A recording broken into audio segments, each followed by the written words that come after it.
मैं एक मामूली औरत हूँ, इतनी मामूली हूँ कि आपकी नज़र भी मुझ पर नहीं पड़ी, लेकिन मैं आपको देख रही हूँ। आप अपनी बीवी के साथ डॉक्टर के यहाँ जा रहे हैं, उसकी कोख में लड़की है या लड़का यह जानने के लिए।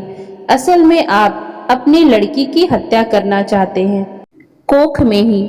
आपको यह ख्याल भी नहीं आ सकता है कि जिस सड़क से आप जा रहे हैं उसे मैंने बनाया है। मैंने यहाँ रोड़ियाँ बिछाई और फिर उन्हें दुर्मुट से कूटा है। मेरी छोटी बेटी तब यहाँ किनारे पर उगी झाड़ियों में खेलती रहती थी। मेरी 3 बेटियां हैं। मेरा आदमी कहता है कि अगर बेटा नहीं हुआ तो मुझे छोड़ देगा। उसने कहने के लिए मुझे छोड़ भी दिया, पर अब भी पका पकाया खाने के लिए जब तब आ जाता है। चिकनी चुपड़ी बातें भी करता है। मैं सब समझती हूँ, फिर सोचती हूँ कि चलो मेरी बेटियों का बाप है। कमाल है, जिन बेटियों से वह छुट्टी चाहता था उन्हीं बेटियों के नाम की थाली में उसे खाना परोस देती हूँ। वह सोचता है बेटियां बोझ हैं। मेरी तीनों बेटियां सांवली हैं। उनकी काली आंखें हैं बड़ी बड़ी पके जामुनों जैसी, और हाथ बड़े फुर्तीले हैं। खूब काम करती है, मेरी ही तरह वे तरह तरह के धंधे पीटेगी, पर फिर भी उनके होने से मुझे बड़ी तसल्ली है। मैं अकेली तो नहीं हूं ना। तुम समझते हो लड़कियां बेकार होती हैं, औरतों के कामों को आप जानते ही नहीं हो। अरे देखो, मैंने सड़क बनाई, धान की रोपाई की, कपास चुना, कपड़े की फैक्ट्री में रीलिंग की, आलू खोदे, 3 3 बेटियों को जन्म दिया, पाला पोसा। क्या मैं बेकार हूँ? ये जो तुम बड़े शौक से चाय पीते हो, इसकी पत्तियां भी लड़कियां ही चुनती है, और क्या क्या नहीं करती। इतने धंधे औरतें करती हैं कि गिनवाने मुश्किल। और तुम्हारा ये स्वेटर कोई 1 पौंड का होगा। 1 पौंड ऊन इतनी होती है कि दिन रात लगाकर 3 दिन में उसका स्वेटर बनता है, जिसके मुझे 12 रुपये मिलते थे। तब बच्चियां छोटी थी तो सोचती थी घर में उनके पास बैठे बैठे बुनाई कर सकती हूँ, लेकिन धंधा बड़े नुकसान का था। फिर ठेकेदार ने मीन मेख निकालनी शुरू की और मुझ पर गलत नजर डालने लगा, तो मैंने ये धंधा छोड़ दिया। फिर आटे की फैक्ट्री में काम किया। बड़े काम छोड़े और पकड़े। 2 4 मुर्गियां और बकरियां तो खैर पालती ही हूँ। इसी तरह रुखा सुखा चलता है। ये जो तुम्हारी बीवी ने रेशमी साड़ी पहन रखी है, इसके धागे भी औरतें तैयार करती हैं। कीड़े पालती हैं, मुश्किल काम है, पैरों में घाव हो जाते हैं। धान की रोपनी में भी पैरों में खारवे हो जाते हैं और कमर झुके झुके टूट जाती है। मुझ गरीब के पास पैसे होते तो मैं अपनी लड़कियों को पढ़ाती लिखाती, उन्हें मास्टरनी बनाती या डॉक्टरनी। तुम खुद पढ़े लिखे हो, पैसे वाले भी दिखते हो, तुम लड़की का गर्भ क्यों गिरवाना चाहते हो? तुम समझते हो तुम्हारी लड़की कोई काम नहीं कर सकती? अरे आदमी कोई फालतू चीज नहीं, 100 काम है उसके करने को। फिर इस तरह सोच समझकर लड़कियों को मारना तो कुदरत से खिलवाड़ है। अगर मान लो तुम्हारे घर लड़का हो गया तो तुम क्या सोचते हो, वो तुम्हें लड़की से ज्यादा प्यार करेगा? फिर लड़के बिगड़ते भी बहुत जल्दी हैं। आजकल उनका ध्यान शरारत, ताश और मारपीट में ज्यादा हो गया है। मान लो लड़की ही पैदा हो जाए तो क्या? तुम उसे पढ़ाना लिखाना, वो तुम्हें खूब प्यार करेगी। लड़कियां माँ बाप को खूब प्यार करती हैं। तुम्हारे घर में रौनक होगी। सो अलग से तुम सोचते हो दहेज देना पड़ेगा, तो तुम उसे खाने कमाने लायक कर देना। दहेज मांगने वाले से शादी मत करना।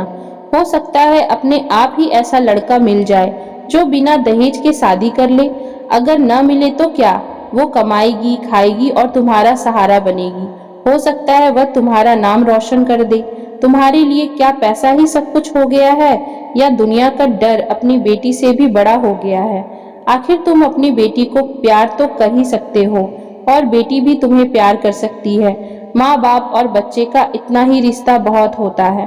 इसीलिए तो आदमी जीता है। पैसे को चाहे जितना मानो, पर मोह ममता फिर भी बड़ी चीज है। इसे बनाए रखने में ही खैर है, नहीं तो दुनिया उजड़ी समझो। कुदरत के साथ इतनी मनमानी अच्छी नहीं। लड़कियों को तुम ऐसे ही गिरवाते रहे तो औरतें कितनी कम हो जाएंगी। फिर तुम उनके लिए कुत्तों की तरह लड़ोगे। दहेज के डर से आज उन्हें मरवा सकते हो तो कल फिर पैसे की लालच में बेचोगे भी। इस तरह क्या दुनिया बड़ी अच्छी हो जाएगी या तुम्हारे घर परिवारों में खुशियां छा जाएगी।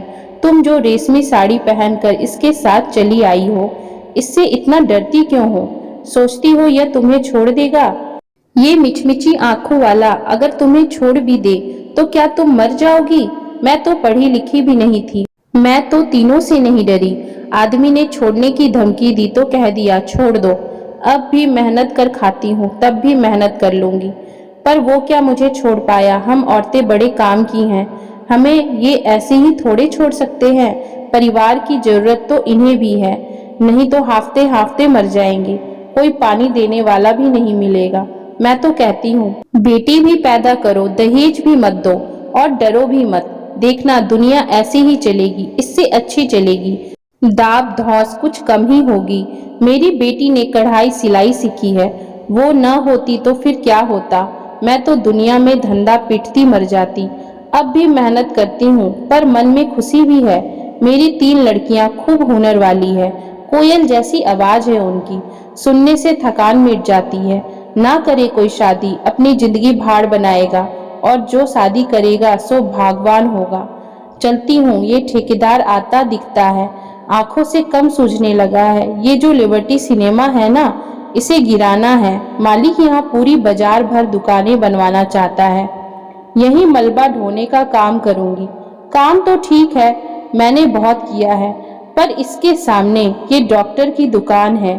यहाँ लड़का लड़की टेस्ट होता है, बस इसे देख देख के मन में बेचैनी बनी रहती है। घड़ी घड़ी तुम्हारे जैसों की सूरत देखनी पड़ेगी, हथियारों की। बस कहीं और काम मिले तो ये जगह छोड़ दूंगी। देखूं तब तक तो यही काम करना पड़ेगा। मैं पढ़ी लिखी होती तो ये ही सब बातें लिख देती, फिर तो तुम भी मेरी बात किताब में पढ़ लेते। पढ़कर तुम भी कहते कत्तारी देवी बात तो बड़े पते की कहती है। दोस्तों, अगर आपको हमारी ये कहानी अच्छी लगी हो तो आप हमारे चैनल को सब्सक्राइब करना बिल्कुल ना भूलें और बेल आइकन भी जरूर प्रेस कर दें, जिससे आपको हमारी सारी वीडियो आसानी से मिल सके। मैं फिर मिलूंगी आपसे एक नई वीडियो के साथ। तब तक के लिए थैंक यू फॉर वॉचिंग।